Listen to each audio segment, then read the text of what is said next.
ছয়টা এপিসোড পর্যন্ত দেখেছি। স্পেশালি কালকে ভিডিওটা গিয়েছে সেটার মধ্যে কিন্তু পুরো 6টা এপিসোড এক ভিডিওতে আমরা দিয়েছি। আর আজকের এই ভিডিওতে আমরা করবো কি দুটো এপিসোড, 7 নম্বর এপিসোড এবং 8 নম্বর এপিসোড একসাথে দেওয়ার চেষ্টা করবো। তো এই এপিসোডের শুরুতে আমরা ম্যানেজার আর গুজুর সিন দেখতে পাই। তো এখানে তারা মেন যে প্রিন্সিপাল রয়েছে তার সাথে মিটিং করার জন্য যাচ্ছে। আর তখন গুজোর রাস্তার মধ্যে একটু অদ্ভুত লাগে এবং সে কোনো একটা কার স্পিরিটকে অনুভব করে। আর এই কারণে সে ম্যানেজারকে গাড়ি থামাতে বলে। তো ম্যানেজার তো অনেক কনফিউজড হয়ে যায় এবং গাড়ি থামায়। আর গুজো এরপর নিচে নামে এবং সড়কের মাঝখানে দাঁড়িয়ে থাকে। আর তারপর গুজো ম্যানেজারকে বলে তুমি এখান থেকে চলে যাও। তো ম্যানেজার বলে তুমি কি বলতে চাও, তুমি কি আমার কোনো টেস্ট নিচ্ছ না? তো আর আমি পাক্কা জানি আমি যদি তোমাকে এখানে রেখে যাই পরে তুমি আমাকে মারবে। গোজো তখন বলে তোমার কি মনে হয় আমি কে, যাও এখান থেকে। তো এরপর ম্যানেজার চলে যায়। আর তারপর গোজো বলে আচ্ছা ঠিক আছে, আশেপাশে যেহেতু আছো আমার সামনে চলে আসো। আর তখনই সেই জায়গার উপর থেকে যোগো নামে যে কার স্পিরিটটা রয়েছে সে আক্রমণ করে। আর সে সাটুরো গোজোকে পিষে ফেলতে চেয়েছিল, কিন্তু গোজো খুব সহজে তার আক্রমণ থেকে বেঁচে যায়। কিন্তু ওই কার স্পিরিটের আক্রমণে সারা রোড কিন্তু ভেঙে গিয়েছে।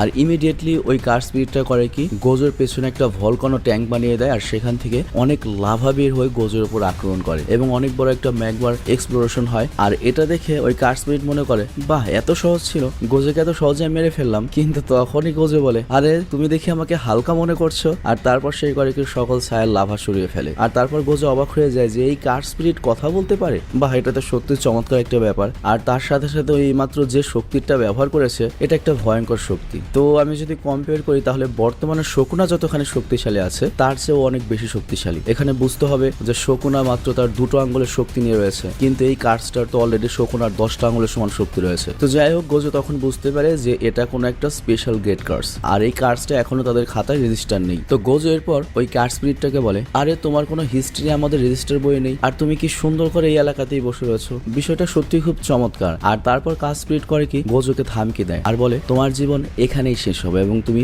আমার হাতে মরতে চলেছো। কিন্তু গোজো বলে আচ্ছা ঠিক আছে তাহলে তো ভালোই মজা হবে। আর তখন গোজো ভাবতে লাগে যে এই কার স্পিরিটটা এখানে কেন তার উপর আক্রমণ করলো, এখানে এই নির্জন জায়গায় আক্রমণ করার কারণ কি এটা হতে পারে যে এই কার স্পিরিটটা চায় না কোনো নর্মাল মানুষের ক্ষতি হোক, নাকি ও চায় যে গোজোকে বাঁচানোর জন্য যাতে কোনো ব্যাকআপ না আসতে পারে। তো এটা যখন গোজো ভাবছিল তখনই যোগো নামের ওই কার স্পিরিটটা করে কি তার এক্সপিরিয়েন্স 6 ব্যবহার করে গোজোর উপর হামলা করে দেয়। আর সেটা যখন গোজোর কাছে প্রায় পৌঁছাতেই চলেছে গোজো সেটাকে খুব সহজে আটকিয়ে ফেলে আর বলে দেখো তুমি এইসব ইনসেক্ট সাউন্ড ব্যবহার করে আমার কিছু করতে পারবে না। আর তারপর ইমিডিয়েটলি পেছন থেকে আবার যোগো চলে আসে এবং সে 2টা আলাদা আলাদা ফ্লাইং অ্যাটাক গোজোর উপরে করে। আর যোগোর এখন মনে হয় ফাইনালি সে গোজোকে হারিয়ে দিয়েছে, কিন্তু সে আবারও ভুল ছিল, এই আক্রমণে গোজোর কিছুই হয়নি। তো এটা দেখে ওই কার স্পিরিট স্বয়ং কনফিউজড হয়ে যায় আর জিজ্ঞেস করে ভাই এটা কি হতে চলেছে, তুমি এত শক্তিশালী কিভাবে? তখন গোজো বলে আসলে তুমি আমাকে ছুঁতেও পারবে না, কারণ আমার শরীরের চারপাশে ইনফিনিটি রয়েছে। তোমার যদি বিশ্বাস না হয় আসো আমার কাছে, দেখো আমার হাত ছোঁয়ার ট্রাই করো, দেখো ছুঁতে পারো কিনা। তো এরপর ওই যোগো করে কি গোজোর কাছে আসে এবং হাত ছোঁয়ার চেষ্টা করে এবং দেখতে পায় যে কোনোভাবেই গোজোকে স্পর্শ করা যায় না, মাঝখানে ছোট্ট একটা গ্যাপ রয়েছে।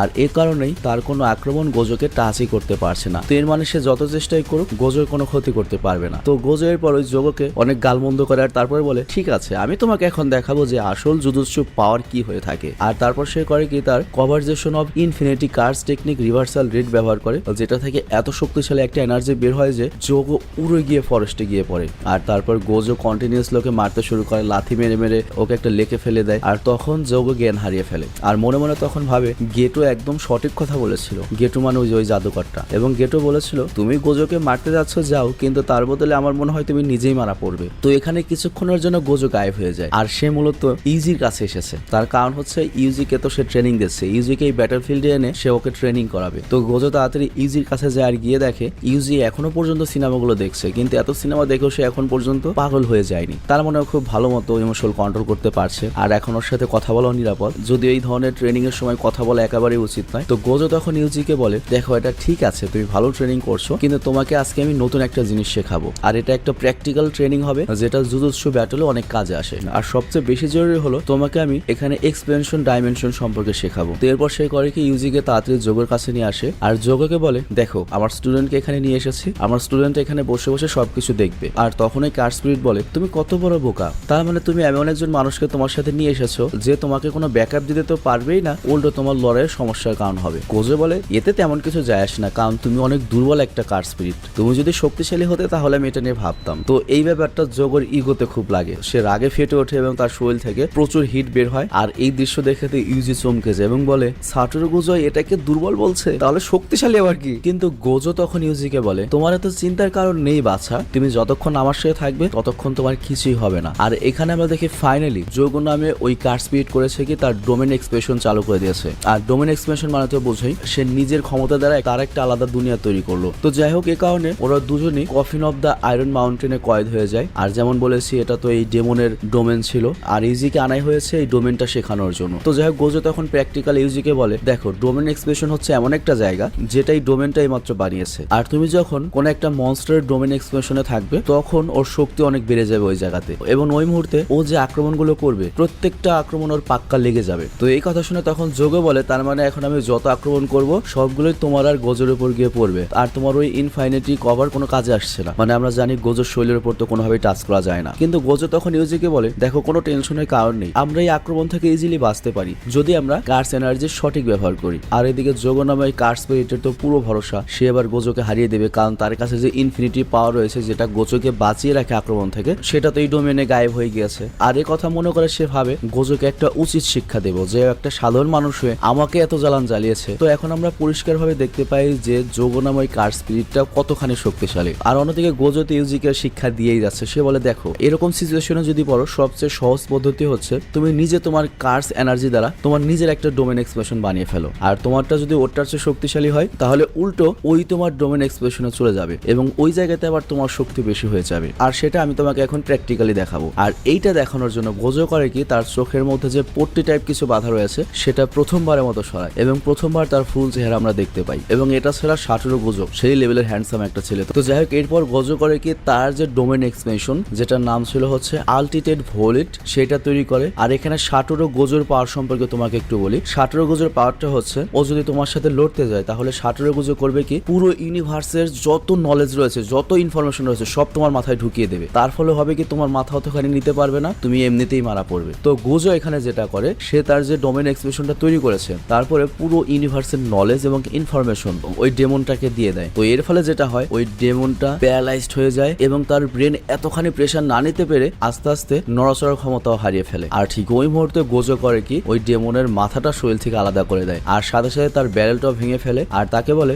মরার আগে তোকে আমি কিছু প্রশ্ন করতে চাই, তুই আমাকে কাইন্ডলি বলতে পারিস তোকে কে পাঠিয়েছে আমার কাছে? আর তখন দূরে দাঁড়িয়ে আমরা দেখি গেটু আর ডেমন হানা এগুলো দেখছিল, আর তারা বলছিল যে আমরা জানতাম যে যোগর এরকম অবস্থায় হবে, তার 12টায় বেজে যাবে। আর এরপর গেটু বলে, দেখো আমি তোদের সামনে যেতে পারবো না, তুমি এক কাজ করো, তুমি ওদেরকে সামলে নিও, তোমার উপর আমার ভরসা রয়েছে, তুমি তোমার দায়িত্ব পালন করতে পারবে। আর এদিকে আমরা দেখি সাটোরু গোজো যখন ওই ডেমনের কাছ থেকে তথ্য বের করছে তখনই আমরা দেখি তাদের এখানে পুরো ফুল দিয়ে ভরে যায় এবং পুরো এলাকা ফুলের বাগিচা হয়ে যায়। তো এই কারণে গোজো আর ইউজি কিছুক্ষণের জন্য অন্যমনস্ক হয়ে যায়। আর তখন গোজো বুঝতে পারে এটা তো অবশ্যই কোনো একটা কার্সের চাল, কিন্তু সে বুঝতে বুঝতে আমরা দেখতে পাই এক উডেন মনস্টার করে কি ইউজির উপর আক্রমণ করে। তো এখানে গোজো করে কি ইউজিকে বাঁচানোর জন্য আগায়, কিন্তু ততক্ষণে হানা নামে যে আরেকটা ডেমন রয়েছে সে করে কি যোগোর মাথা নিয়ে এখান থেকে পালিয়ে যায়। তো গোজো এটা দেখে অনেক ইমপ্রেস হয়ে যায় আর বলে, বাহ কি চমৎকার, তার মানে এই শয়তান এখানে লুকিয়েছিল কিন্তু আমি বুঝতেও পাইনি, বাহ খুব চমৎকার বলদামি। আর তখন ইউজি গোজোর কাছে গিয়ে ক্ষমা চায় আর বলে, আমার কারণেই ওর মাথাটা নিয়ে পালিয়ে যেতে পেরেছে